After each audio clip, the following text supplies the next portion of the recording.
गेल्या 2 आठवड्यापूर्वी आम्ही सन्माननीय नार्वेकर साहेबांची भेट घेतली होती आणि त्यांना आम्ही निवेदन दिलं होतं की हा जो JNPTचा जो सगळा परिसर आहे, इकडनं जे व्हेकल्स जातात या सगळ्या ओव्हरलोडेड असतात.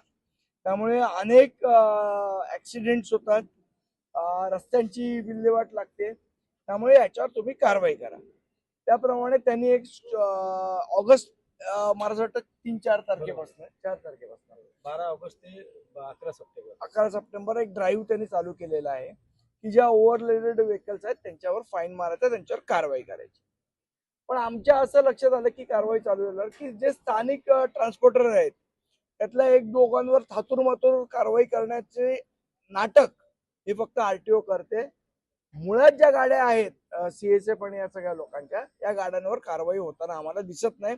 लोकलचे ज्यांचे 1-2 ट्रक आहेत त्यांच्यावर थोडीशी कारवाई करायची आणि बाकीच्यांना सोडून द्यायचं आणि सिलेक्टिव्ह पद्धतीने कारवाई करायची, अशा प्रकारची मोडस ऑपरेंडी RTO ऑफिसरची आम्हाला आढळली. आज त्याचीच तक्रार करायला आम्ही चव्हाण साहेबांना भेटलो. त्यांच्या ही गोष्ट निदर्शनास आणून दिली. पुढचे 8 दिवस हा ड्राईव्ह कशा प्रकारे त्यांचे लोक करतात ते बघू. नाहीतर मग महाराष्ट्र नवनिर्माण सेना आपल्या पद्धतीने हा ड्राईव्ह पूर्ण करेल याची मी तुम्हाला हमी देतो.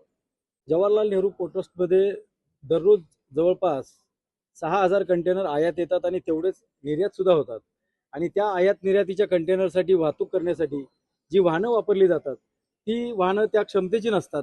त्या वाहनांवर ओव्हरलोड वाहतूक केली जाते, ज्यामुळे अनेक जीव गेलेले आहेत. जवळपास 2018 पासून ते 2021 पर्यंत 4,000हून अधिक लोकांचा रस्त्यावर मृत्यू झालेला आहे, वाहतूक व्हेक्युलर ऍक्सिडेंट झालेला आहे.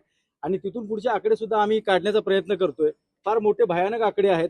रस्त्यांची नासधूस होते, परंतु पोर्ट कुठेतरी स्वतःच्या आर्थिक फायद्यासाठी, वेळ आणि पैसा वाचवण्यासाठी या वाहतूकदारांच्या गाड्यांवर ज्यांची क्षमता नाही त्यावर सुद्धा ओव्हरलोड कंटेनर ठेवण्याचं काम करते. 2 कंटेनर घेऊन जातात, परंतु त्याची त्या वाहनाची क्षमता नसते. त्याचमुळे हा सर्व वाद पिकलेला आहे. आणि सन्माननीय राजसाहेब ठाकरे, मनसे नेते अमितसाहेब ठाकरे यांच्या आदेशानुसार आज मनसे नेते संदीपजी देशपांडे साहेब, मनसे सरचिटणीस योगेशजी परोळेकर साहेब यांनी आज या ठिकाणी भेट दिलेली आहे. आणि संपूर्ण रायगड जिल्ह्यातील पदाधिकारी, आमचे जिल्हाध्यक्ष संदेशभाई ठाकूर, योगेशजी चिले या सर्वांच्या नेतृत्वाखाली या ठिकाणी आज एक ड्राईव्ह सुरू केला आहे. आयुक्तांनी दिलेल्या आदेशाचं पालन करा, एवढंच यांना एक इशारा देण्यासाठी आलो होतो. तुम्ही चुकारपणा कराल तर रस्त्यावर महाराष्ट्र नवनिर्माण सेना उतरेल.